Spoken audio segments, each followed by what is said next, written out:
একজন কর্মী হিসেবে আমি আমার মনোনয়নপত্র নিয়েছি। এখনো পর্যন্ত বাংলাদেশ জাতীয়তাবাদী ছাত্র দলের প্যানেল প্রকাশিত হয়নি, নির্ধারিত হয়নি। বাংলাদেশ জাতীয়তাবাদী ছাত্র দলের কেন্দ্রীয় নেতৃবৃন্দ এবং বাংলাদেশ জাতীয়তাবাদী ছাত্র দলের সাংগঠনিক অভিভাবক জনাব তারেক রহমানের নির্দেশেই খুব দ্রুতই হয়তো আপনারা সে প্যানেল দেখতে পারবেন। এখন কথা হচ্ছে যে আমি আমার সংগঠনের ক্ষুদ্র কর্মী হিসেবে জাতির এই ক্রোশাল মুভমেন্টকে আমরা লিড করেছি। আমরা এই সময়টাতে এই জেনারেশনে যারা ছাত্র রাজনীতি করেছি রাষ্ট্রের ক্রোশাল মুভমেন্টকে লিড করেছি।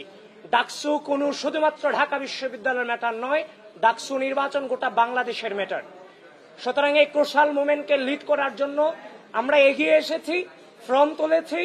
আমার সংগঠন আমাকে যে জায়গায় দিবে আমি সেই জায়গায় সংগঠনকে লিড করব।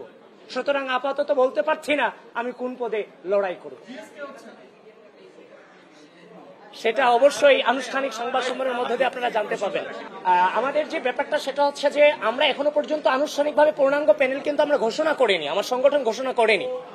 আমার সংগঠন নির্দেশনা দিয়ে দিচ্ছে প্রত্যেকের মতো করে আপনারা যারা যারা নির্বাচন করতে চান আপনারা ফর্ম তোলেন। আপনারা ফর্ম তোলার পরে সে অনুযায়ী আমরা মনোনয়ন প্রদান করব। সুতরাং এখানে তো বিভক্তির প্রশ্নই আসে না, এটা অবান্তর কোশ্চেন। বিগত দীর্ঘ দুঃশাসনে 2016 সাল আমরা যে সময়টাতে ছাত্র রাজনীতিতে এসেছি সে সময় কিন্তু কোনো কিছু পাওয়ার ছিল না, সেটা কিন্তু আপনারাও জানেন। তাহলে রাজনীতিতে কেন এসেছিলাম?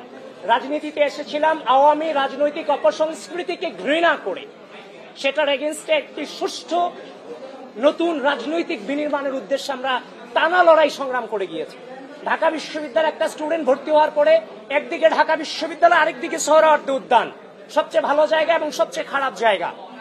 তো সুতরাং একটা স্টুডেন্টকে ঢাকা বিশ্ববিদ্যালয়ের পড়াশোনা, গবেষণা, রেজাল্ট, সহশিক্ষা, একজন শিক্ষার্থীকে পরিপূর্ণ ব্যক্তিত্ব সম্পন্ন এবং দেশপ্রেমিক হিসেবে গড়ে তোলাটাই ছাত্র রাজনীতির প্রধানতম কাজ। সুতরাং আমরা ঢাকা বিশ্ববিদ্যালয়ের শিক্ষার্থীদেরকে প্রপারলি মানব সম্পদে গড়ে তোলার জন্য যা যা প্রয়োজন নতুন বাংলাদেশের নতুন রাজনৈতিক সংস্কৃতিতে সেটা নিয়ে আসার জন্য সর্বাত্মক চেষ্টা থাকবে।